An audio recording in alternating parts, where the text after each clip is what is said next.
रहा है। परीक्षा में पास होने की गारंटी देने वाला गैंग।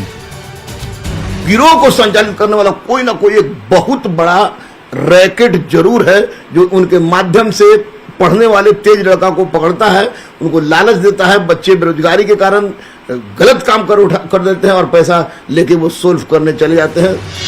सलाखों में सोलवर गैंग।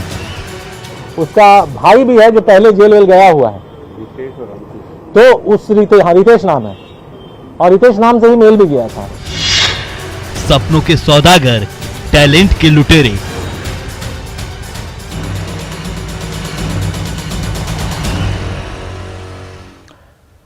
तो अच्छे संस्थान में एडमिशन और सरकारी नौकरी हर छात्र का सपना होता है। छात्र छात्राओं के सामने प्रतियोगी परीक्षाओं की चुनौती होती है और इसके लिए बहुत अधिक पढ़ना पड़ता है। लेकिन आजकल छात्रों के सामने सॉल्वर गैंग की भी चुनौती है, जो छात्रों के ब्राइट फ्यूचर के विलेन बन गए हैं। ये चंद पैसों में टैलेंट का सौदा कर देते हैं और ऐसे ही सपनों के सौदागर को पटना पुलिस ने गिरफ्तार किया है।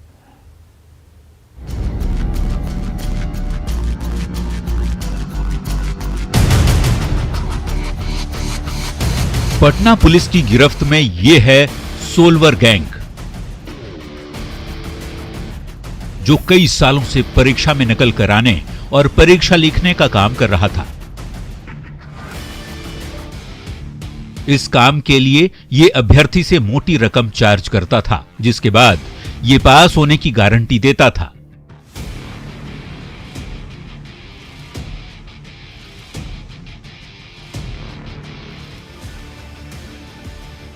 राष्ट्रीय स्तर की संस्था की परीक्षाओं में सोलवर गैंग किसी को भी पास कराने का मादा रखता था।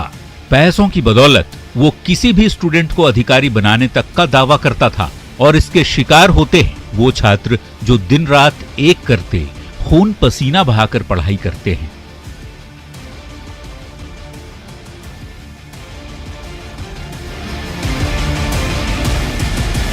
सोलवर गैंग सीधे सीधे टैलेंट की चोरी करता है, और वो चाहे तो किसी का भविष्य बना दे और किसी का फ्यूचर खराब भी कर दे।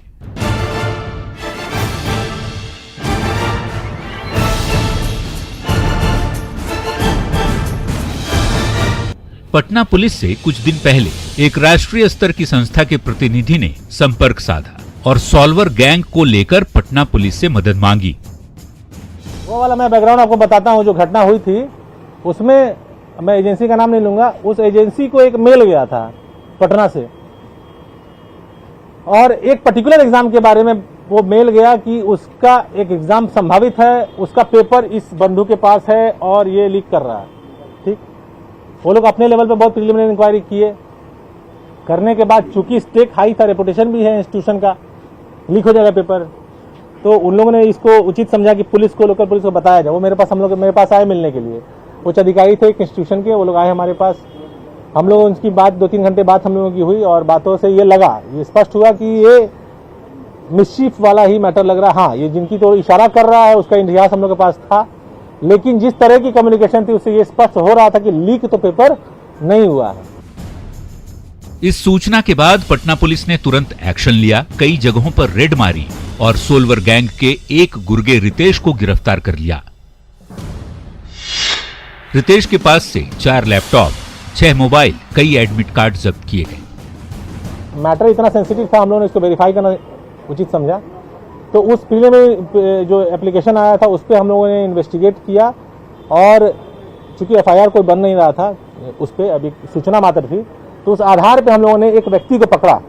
नाम मैं अभी मिस कर रहा हूँ, उसका भाई भी है जो पहले जेल वेल गया हुआ है, तो उस रितेश नाम है, और रितेश नाम से ही मेल भी गया था। जो मेल करने वाला था उसने अपना आइडेंटिटी वगैरह सब गलत बताया था और टेलीग्राम पे बात की थी, तो उसको हम लोग नहीं ट्रेस कर पाए। जब इसको रेड किया गया तो इसके यहाँ से 4 लैपटॉप मिला था और कुछ मोबाइल्स मिले थे। लैपटॉप को खंगाला गया तो उसमें बहुत सारे डॉक्यूमेंट्स थे, एडमिट कार्ड्स थे, लोगों के फोटोज थे, तो और इसका बैकग्राउंड भी था कि ये पहले ऐसा काम करता रहा है। जो पर्टिकुलर एग्जाम के बारे में सूचना आई थी, उस एग्जाम संबंधी कुछ इन लोगों के पास नहीं मिला। वो टीम भी आई थी, इन लोगों से बात की, वो लोग संतुष्ट हो गए। जिस रितेश की पुलिस बात कर रही है वो कोई और नहीं बल्कि अंशु का भाई है। परीक्षाओं में फर्जीवाड़े का मास्टरमाइंड है। नीट, जेईई, बैंकिंग जैसी परीक्षाओं में फर्जीवाड़ा कराता है। उस लैपटॉप में बहुत सारी ऐसी चीजें थी जो कि इन लोगों के पास नहीं होना चाहिए था, इसलिए उनके उस संदर्भ में एक केस दर्ज किया गया चीटिंग का, फॉर्जरी का, और केस करके उन लोगों को जेल भेजा गया है। लैपटॉप का भी इन लोगों के पास ओनरशिप डिटेल नहीं था, तो उसको भी मानते हुए कि ये लेजिटिमेट लैपटॉप नहीं है, उसको भी उन लोगों ने उसको भी जेल भेजा है। उसमें रितेश जेल गया है, उसके भाई भी एफआईआर में है और वो अभी एट लार्ज है। टैलेंट के इन लुटेरों का इतिहास फर्जीवाड़े से भरा पड़ा है। बीपीएससी ने 7 फरवरी 2001 को एक एग्जाम लिया जिसका पेपर लीक हो गया। इसमें अंशु सिंह का नाम सामने आया था। 2016-17 में नीट पीजी एंट्रेंस एग्जाम में फर्जीवाड़ा हुआ था। इस मामले में सरगना अंशु सिंह को पुलिस ने गिरफ्तार किया था। अंशु काफी दिनों तक तिहाड़ जेल में रहा था।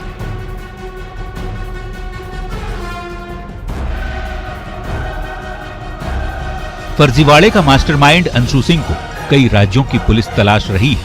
अंशु का एक बड़ा रैकेट प्रतियोगी परीक्षा से लेकर एडमिशन तक में शामिल रहता है और मोटी रकम ऐंठ लेता है।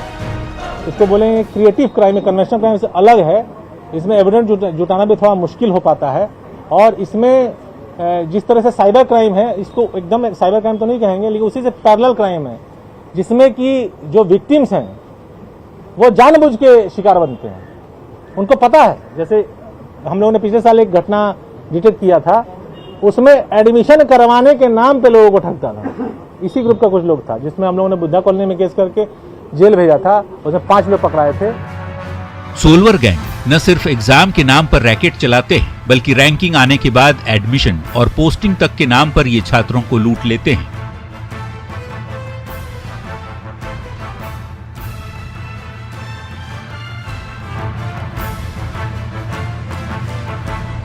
पटना पुलिस मानती है कि इसमें पब्लिक भी कहीं न कहीं बड़ी जिम्मेदार है।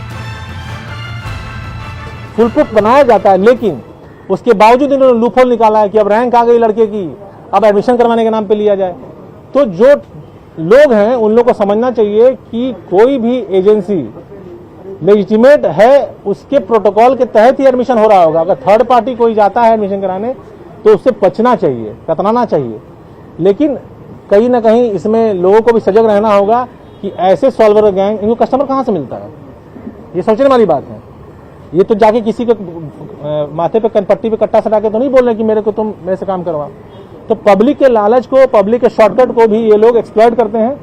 तो इसमें इसका इन्वेस्टिगेशन जटिल है, लेकिन ऐसे घटनाओं का उद्भेदन जब आप लोग के माध्यम से एट लार्ज पब्लिक को पता चलता है और इस तरह की चीजें बाहर उभर के आती हैं, तो इससे हम लोग की अपेक्षा एज ए पुलिस ये जरूर है कि पब्लिक एट लार्ज को अलर्ट रहना चाहिए कि हम लोग इन लोगों के अननेसेसरी बेट ना बने, अननेसेसरी शिकार ना बने, लेजिटिमेट तरीके से ही जाएं।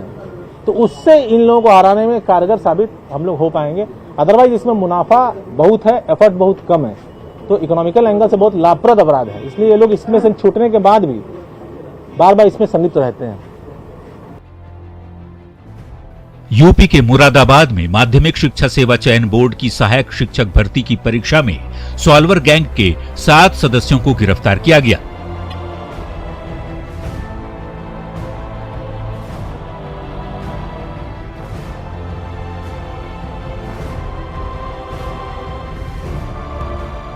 जिसमें 4 बिहार के थे। यही नहीं, हरियाणा कर्मचारी चयन आयोग की पुलिस परीक्षा में भी सॉल्वर गैंग के पकड़े गए सदस्यों में से एक पटना का युवक शामिल है। सॉल्वर गैंग कोई नई घटना नहीं है, और ये पकड़े भी जा रहे हैं, ये भी कोई नई घटना नहीं है। मैं 1994 से पठन कार्य कर रहा हूं, और 1994 से सॉल्वर गैंग के बारे में मैं सुनता आया हूं, चाहे किसी भी परीक्षा हो उससे सुनता हूं। शुरू में थोड़ी ढीलापन था, तो इसलिए बहुत ज्यादा निकल जाते थे। अब है कि कुछ लोग पकड़ा जाते हैं। और एक बात मैं स्पष्ट रूप से बता दूं कि जो सोल्वर गैंग होता है, जो बच्चे सोल्व करने जाते हैं, वे वास्तव में पढ़ने वाले बच्चे होते हैं। वो किसी भी संस्थान को हो सकते हैं, कहीं के भी हो सकते हैं, और उस बच्चे को लोकेट करने वाला एक गिरोह है, और उस गिरोह को संचालित करने वाला कोई ना कोई एक बहुत बड़ा रैकेट जरूर है, जो उनके माध्यम से पढ़ने वाले तेज लड़का को पकड़ता है, उनको लालच देता है। बच्चे बेरोजगारी के कारण गलत काम कर देते हैं और पैसा लेके वो सोल्व करने चले जाते हैं, और नाम बदल के या किसी स्कैनिंग करके जो होता है उसी परिस्थिति में। गुरु रहमान बताते हैं कि सोलवर गैंग कोई नया गैंग नहीं है, ये टैलेंट के लुटेरे हैं, ये बच्चों के उज्जवल भविष्य के खलनायक हैं। ये बच्चों के लिए उतना बड़ा घातक है, तो मैं कहूंगा कि मृत्यु से ज्यादा घातक है, क्योंकि कोई अपनी माँ का गहना बेच के, कोई सूद पर पैसा लेके आता है। आपके पास मैं कागज दिखाऊंगा किस तरह के बच्चे आते हैं, और उस बच्चा खूब मेहनत कर रहा है, और कोई बहुत बढ़िया लड़का जाके किसी दूसरे का पायलटिंग करके, उसको पायलटिंग भी कहा जाता है, उसका रिजल्ट देते हैं, तो निश्चित रूप से उनके लिए मृत्यु का सम्मान है। बहुत घातक है, बहुत घातक है। और ये सोलभर गैंग उस समय तक चलता रहेगा जब तक सिस्टम इस पर पूरी तरह से कठोर पकड़ नहीं बनाएगी। सोलवर गैंग बिहारी टैलेंट को टारगेट कर टैलेंटेड स्टूडेंट्स के फ्यूचर को बर्बाद कर देते हैं। बिहारी युवाओं को टारगेट करने के पीछे बिहारी युवाओं का टैलेंट ही है। बिहार इसलिए बदनाम है कि बिहार में पढ़ाई छोड़ के दूसरा कोई रास्ता नहीं है, इसलिए बिहार के लड़के पढ़ते हैं। बिहार के लड़कों की मैथ अच्छी होती है, रीजनिंग अच्छी होती है, तो यहाँ लोग सोचता है कि यहाँ पर पढ़ दे, यहाँ के लड़के चले जाते हैं, दूसरा कोई रास्ता है नहीं। यूपी हो, हरियाणा हो, पंजाब हो, तमाम जगह लोग जो पकड़े जा रहे हैं वो बिहार के लड़के हैं। बिहार के भी रहते हैं। यूपी, हरियाणा, पूरे हिंदुस्तान का रैकेट जो भी होगा, उसका निश्चित रूप से एक बड़ा सा मछली जरूर होगा जो सबको संचालित करता है। बिहार के लड़के में निश्चित रूप से आपको ज्ञान रहता है, मेहनत करते हैं, लेकिन ये सोलभर बनने का जो काम करते हैं ये बहुत गलत करते हैं। ऐसे बच्चों वैसे बच्चे अगर ऑफिसर बनते भी हैं तो उनसे किसी प्रकार की अपेक्षा नहीं की जा सकती है। इसका निदान कहाँ दिखता है? बिल्कुल सरकार की दृढ़ इच्छा। सरकार चाहे तो पक्षी नहीं पर मारेगी। क्या बात है मेरे भाई की, कोई भी परीक्षा होती है तो उसके परीक्षा होने के 2-3 घंटा पहले क्वेश्चन वायरल हो जाता है, जबकि आप क्वेश्चन देते नहीं है। किस तरह के एग्जाम में?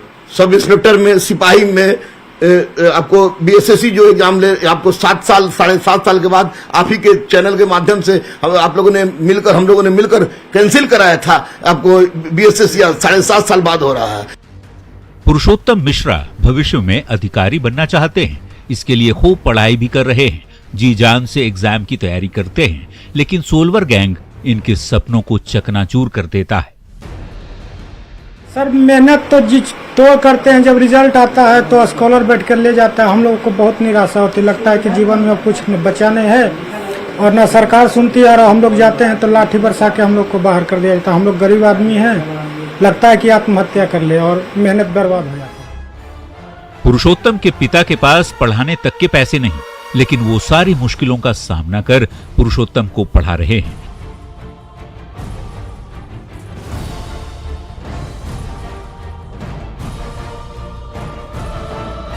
ताकि वो अधिकारी बन सकें, लेकिन कोई सोलवर गैंग को 20 से 25 लाख रुपए देकर नौकरी ही खरीद लेता है। बहुत बड़ा बाधक है सर। हम लोग रात दिन एक करके मेहनत करते हैं, गार्जियन भी पैसा जैसे तैसे जुटाते हैं। मेरे पिताजी रोड पर चूहा मारने की दवा बेचते हैं, जैसे तैसे करके 3000 रुपया देते हैं, 2000 रुपया मकान मालिक के चल जाता है, 1000 में हम लोग गुजारा करते हैं और रात दिन करके मेहनत करते हैं। लेकिन जब रिजल्ट आता है तो देखते हैं कि स्कॉलर ले किस तरह के स्टूडेंट जो है, जो इकोनॉमिकली स्ट्रांग होते हैं, फिनेंशियली बहुत बड़े बड़े लोग होते हैं सर, जो उनके पास आर्थिक रूप से मजबूत होते हैं, कहीं कहीं से पैसा ला कर जुगाड़ करके 20-25 लाख में अपना नौकरी खरीद लेता है सर। हम लोग आपकी प्रतिभा मारी जाती है सर, और हम लोग निराशा के सिवा कुछ हाथ नहीं लगता है। सौरभ कुमार दारोगा बनने की तैयारी कर रहे हैं। ऐसे स्टूडेंट्स के सामने परीक्षा के साथ साथ सोलवर गैंग की भी चुनौती रहती है। बहुत नुकसान देगा। हम लोग जैसे बहुत लोग गरीब लोग जो पढ़ते हैं, मेहनत करके पटना में आते हैं पढ़ाई के लिए, तो वो लोग के लिए बहुत नुकसान होता है। हम बहुत लोग सब सेटर लोग बैठाते हैं अपने बदले किसी और को, तो वो लोग से मतलब ये सुनते हैं आप कैसा होता है? सुनते हैं, और बहुत लोग बहुत स्टूडेंट से भी सुने हैं कि हम मतलब दूसरे के बदले अपने एग्जाम दूसरे के बदले बैठाए हैं, और सुने भी। मन को छूटता है, बहुत बढ़ता है। उस टाइम तो मुंह से गाली उली निकलता है। लगता है कि ऐसा नहीं होना चाहिए। ऐसा तो बिल्कुल नहीं होना चाहिए। क्या नाम आपका? सौरभ कुमार। कहाँ के रहने वाले? जम्मू जिला। किस चीज की तैयारी कर रहे हैं पटना में? बिहार दरोगा। सोलवर गैंग बच्चों के भविष्य का सबसे खतरनाक गैंग है, जो न सिर्फ टैलेंट की चोरी करता है, बल्कि ऐसे लोगों को अधिकारी बना देता है जो देश चलाने लायक हैं ही नहीं।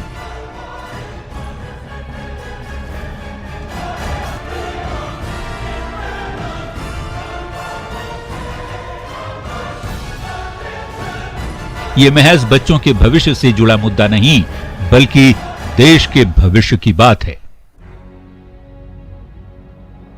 संजय कुमार, न्यूज़ 18 पटना।